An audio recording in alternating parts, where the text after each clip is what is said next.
Hello, you're watching TVP World News. I'm Jonasz Rewiński. Overnight, Russia launched missile and drone strikes against Ukraine, targeting the country's capital, Kyiv, as well as the city of Chernihiv.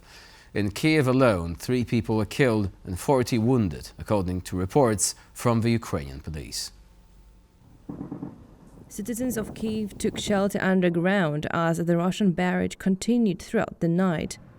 The Ukrainian Air Force reported that Moscow used cruise missiles launched from strategic aircraft, ballistic missiles and swarms of Shahed drones to carry out the attacks. In Chernihiv, north of Kyiv, 4 people were reportedly wounded as a result of similar attacks. According to the first estimates, at least 14 explosions were heard throughout the city during the night. Russia launched a series of overnight attacks on Ukraine, targeting multiple cities, including Volyn, Lviv and Kyiv. Ukrainian President Volodymyr Zelensky took to social media to condemn the attack and call for the West to hold Moscow accountable for its actions. In total, over 400 drones and more than 40 missiles, including ballistic missiles, were used in today's attack. 49 people were wounded. Unfortunately, the number may increase. People are reaching out for help. As of now, 3 deaths have been confirmed. All of them were employees of the State Emergency Service of Ukraine. My sincere condolences to their families. All the necessary services are now on the ground, clearing the rubble and conducting rescue operations. All damage will definitely be restored. Beginning on the 6th of June, the European Union is reinstating tariffs on Ukrainian grain and other key agriculture exports. A move that has stirred controversy, especially among Eastern European countries. This marks the first time since the beginning of the full-scale Russian invasion that trade barriers between Ukraine and the EU will be fully restored. In response to mounting pressure from Eastern European countries like Poland and Hungary, the European Union will reinstate tariffs on Ukrainian agricultural goods after a temporary suspension that began in 2022. The decision follows significant opposition from local farmers, who argue that tariff-free imports flooded the market, pushing prices down. While these measures initially helped Ukraine bypass Russia's blockade, the EU now faces a delicate balance between supporting Ukraine and appeasing its member states. This shift could cost Ukraine up to 1.1 billion euros in 2025 alone, with further losses if no long-term agreement is reached. Politico reports that 3 years after Russia's full-scale invasion of Ukraine, some of the country's most prominent cultural figures are quietly returning to European stages. A move critics say is part of Moscow's soft power strategy to end its global isolation. After the 2022 invasion, the European arts would responded with a wave of derussification, cancelling concerts, dropping performance with Kremlin ties, and halting performances of iconic works like the Nutcracker or Swan Lake. Now, as Russian stars begin to reappear in European concert halls, Ukrainian and EU officials are urging cultural institutions to resist.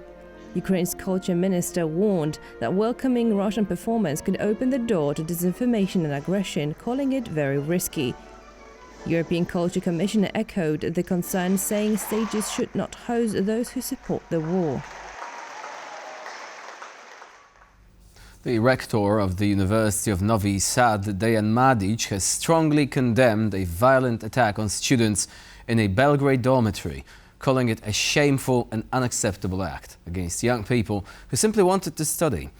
In a public statement, Mladic expressed deep concern over the incident in which a group of students assaulted 3 top-performing students from the universities of Novi Sad and Belgrade.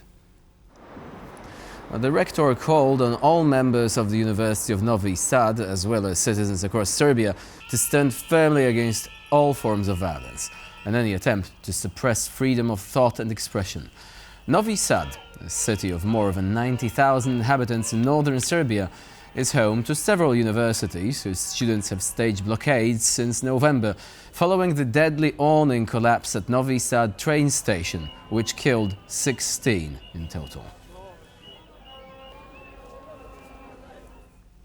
Parliamentary elections in Moldova are crucial for the pro-Western path of this country, said Piotr Oleksy, a political scientist from the Adam Mickiewicz University in Poznań, discussing in an interview with TVP World the political situation in Moldova ahead of the upcoming elections. Oleksiy explained that the elections are vital for Moldova's future alignment with the West, particularly in the light of Moldovan Prime Minister Rachian's warning that Russia could potentially deploy 10,000 troops to Transnistria. We cannot say that there is a situation that Russia could put 10,000 of Russian troops in Transnistria right now, and I think that we should not treat those words literally. We should treat it more figuratively, because it's quite. The Prime Minister Dorian Chan just want to say that how important is pro-Western government for. Pro-Western government in Moldova, how important it is for architecture of security in the region, and how important it is for Ukraine. Parliamentary elections in Moldova will be held in the end of September, and they are very crucial for the future of the pro-Western path of this country. And this is the message of Prime Minister Dorian Chan. He wants to say to the Western partners, help us to keep the power in our hands, because in other case, Russia will come to Chisinau, Russia will come to Tiraspol, and that is going to put Ukraine in much more difficult situation. Polish Foreign Minister Radosław Sikorski took a jab at tech mogul Elon Musk on X, suggesting the billionaire's grasp of politics left something to be desired. The comment was made after Musk and his former ally, US President Donald Trump, had a spectacular falling out over the last few days. Sikorski's post quoted a heated exchange between him and Elon Musk, which followed the Polish foreign minister's suggestion that Europe may need to seek replacement for Musk's Starlink satellite systems utilized in Ukraine. At the time, Musk claimed that the Ukrainian frontline would collapse if he decided to take the system offline. Sikorski pointed out that Poland partly pays for Musk's Starlink technologies used in Ukraine. In response, Musk called Sikorski a small man. See, big man, politics is harder than you thought. Musk worked for the Trump administration, overseeing a department responsible for cutting down what they deemed to be unnecessary costs. But the spat between the US president and his South African-born aide could lead to the closure of Musk's department within the White House. The widely publicized clash began when Musk criticized Trump's so-called Big Beautiful Bill for allegedly blowing up the nation's budget deficit. But the tech mogul took to his social media platform X with a stunning reveal, saying that the sitting US president was involved in a series of scandals related to American financier and child sex offender Jeffrey Epstein. Their online exchange continued as Donald Trump later said the easiest way for the US government to save money is to in fact terminate Musk's governmental subsidies and contracts. Musk, who owns SpaceX, replied his company will begin decommissioning its Dragon spacecraft immediately, taking away a key element for the US space activity. With more and more cracks showing, the deepening conflict between Musk and Trump has the potential to negatively impact a wide array of countries and business sectors. Tesla's stock is already plummeting. Now, back in December, TVP World predicted a potential rift between Donald Trump and Elon Musk. On his program On the Record, TVP World's Deputy Director Adam Yasser asked his guests, Marta Prochwicz of the European Council on Foreign Relations and Marcin Zaborowski, Europe editor at TVP World, to predict how long the cooperation between the two men would last. Let's see who got it right.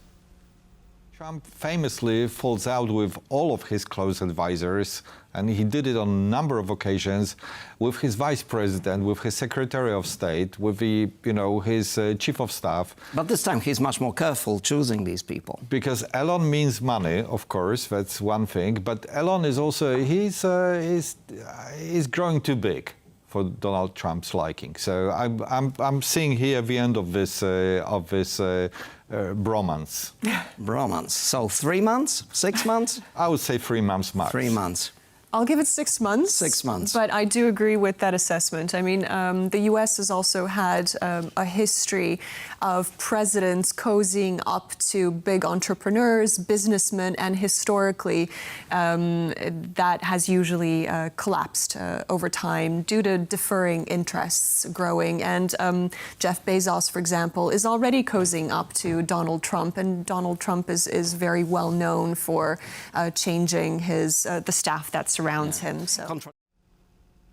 Artificial intelligence and European digital laws are just some of the items introduced by Poland into the agenda for Day 2 of the Council of the European Union meeting on transport, telecommunications and energy. The focus of the gathering is the adoption of the EU blueprint on cyber crisis management. Dzisiaj będziemy mówić również o ogromnych inwestycjach. We will also be discussing substantial investments in infrastructure needed to boost Europe's AI capabilities. We agree with the European Commission in saying that the European Union should take charge here. 13 new AI farms popped up on the map of the bloc during Poland's time at the helm of the Council of the EU, including one in Poznań, worth almost 100 million euro. But we are not stopping here. We are putting forward an initiative for Giga AI farms. This is also something we will be discussing today. Another item on the agenda involves the simplification of EU digital laws for the benefit of European entrepreneurs and all Europeans. Our digital laws should work for us, not create more administrative red tape. And that's all for now. Thank you for watching, and please stay with us here on TVP World. I'm Jonasz Rewinski. Bye for now.